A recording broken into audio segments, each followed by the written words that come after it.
গত 24শে জুন তারাতলায় যে গোডাউন বিপর্যয়ের ঘটনা ঘটে, যে ঘটনায় 16 জনের মৃত্যু হয়, সেই ঘটনায় কড়া পদক্ষেপ করল কলকাতা পুরসভা। 3 জনের লাইসেন্স বাতিল করা হলো। আরো বিস্তারিত জানতে আমাদের প্রতিনিধি অর্ণব মুখোপাধ্যায় আমাদের সঙ্গে রয়েছেন। অর্ণব, কাদের কাদের লাইসেন্স বাতিল করা হলো, ঠিক কি জানতে পারছো? দেখো, তারাতলার গোডাউনটির যিনি আর্কিটেক্ট ছিলেন, তার সঙ্গে যিনি স্ট্রাকচারাল ইঞ্জিনিয়ার ছিলেন এবং স্ট্রাকচারাল রিভিউয়ার ছিলেন, তাদের কিন্তু লাইসেন্স এখন অবধি কলকাতা পুরসভা সূত্রে জানা যাচ্ছে যে তাদের লাইসেন্স বাতিল করা হলো এবং পোর্টাল থেকেও তাদের 3 জনের নাম বাদ দিয়ে দেওয়া হয়েছে। এদের বস্তুতে একটা হিয়ারিং হয়েছিল এই তারাতলা কাণ্ডের পর। কলকাতা পুরসভায় পুর কমিশনারের ঘরে একটা হিয়ারিং হয়েছিল যে পুরসভার যে অভিযোগ রয়েছে আর এনাদের কি বক্তব্য, সেই বক্তব্যগুলো শোনার জন্য তাদেরকে ডাকা হয়েছিল। এরকম বেশ কয়েকটা হিয়ারিং হয় এবং হিয়ারিং এর পরে একটি অর্ডার হয়েছে, যে অর্ডার অনুযায়ী হচ্ছে যে এই ক্ষেত্রে যিনি আর্কিটেক্ট রয়েছেন এবং স্ট্রাকচারাল ইঞ্জিনিয়ার যিনি রয়েছেন এবং স্ট্রাকচারাল রিভিউয়ার, এই 3 জনেরই লাইসেন্স বাতিল করা হয়েছে, পোর্টাল থেকে নাম বাদ দেওয়া হয়েছে এবং তাদের উপর বেশ কিছু রেস্ট্রিকশনও কিন্তু তার সঙ্গে জারি করা হয়েছে। ধন্যবাদ। নদিয়ার নাকাশিপাড়া, যেখানে এবার সরকারি খাস জমি দখল করে মাটি এবং গাছ চুরির অভিযোগ উঠেছে। এই ঘটনায় অভিষেক বন্দ্যোপাধ্যায় সহ 11 জনের বিরুদ্ধে অভিযোগ। তাদের মধ্যে 3 জনকে পুলিশ গ্রেপ্তার করেছে। গ্রেপ্তার শাহজাহান শেখ, হাসমত শেখ এবং বিদ্যুৎ সরকার। নাকাশিপাড়ায় 1100 বিঘা সরকারি খাস জমি জবরদখল। সরকারি খাস জমি দখল করে মাটি গাছ চুরির অভিযোগ। কোর্টের কড়া নির্দেশের পরেই তৎপর পুলিশ এবং গ্রেপ্তার করা হয়েছে 3 জনকে। আর এই 3 জনই অভিষেক বন্দ্যোপাধ্যায়ের অনুগামী, এমনই দাবি অভিযোগকারী। 27-26 তারিখে কৃষ্ণনগর জেলা আদালতে, সিজিএম আদালত অভিষেক ব্যানার্জি সহ 10 জনের বিরুদ্ধে এফআইআর করার নির্দেশ দেন।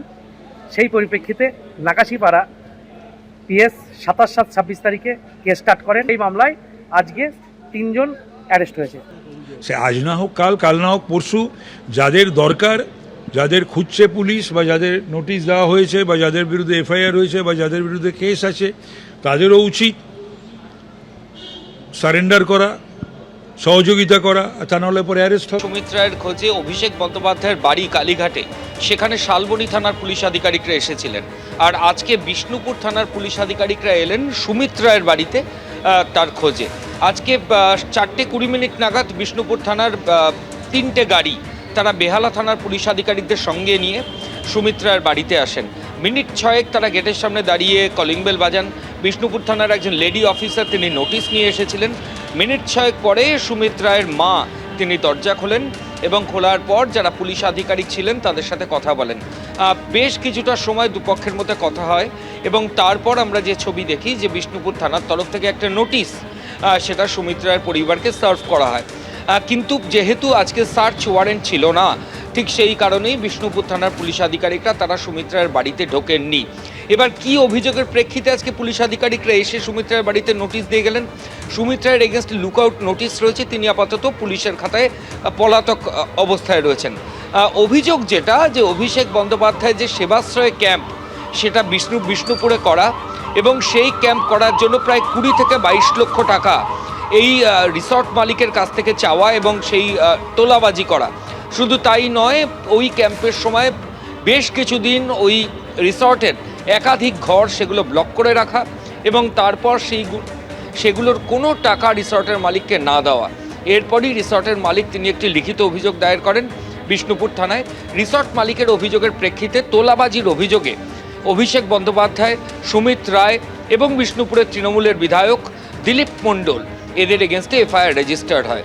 সেই মামলাতেই আজকে বিষ্ণুপুর থানার পুলিশ আধিকারিকরা বেহালা থানার পুলিশকে সঙ্গে নিয়ে সুমিত রায়ের বাড়িতে এসেছিলেন নোটিশ দিতে। কিছুক্ষণ দাঁড়িয়েছিলেন, তারপর সুমিত রায়ের মায়ের সঙ্গে বেশ কিছুটা সময় কথা হয় এবং তারপর মিনিট 15 পর সুমিত রায়ের মা তিনি নোটিশ রিসিভ করেন এবং তারপর পুলিশ আধিকারিকরা সেখান থেকে চলে গেছেন। এবং আজকে সার্চ ওয়ারেন্ট ছিল না বলে পুলিশ আধিকারিকরা বাড়ির ভেতরে ঢোকেননি, এমনটাই পুলিশ সূত্রে খবর। ধন্যবাদ। অভিযোগগুলো সম্পর্কে কি বলবেন? আপনি তো মা, কি বলবেন? তাড়াতাড়ি সব কিছু অভিযোগ পালিয়ে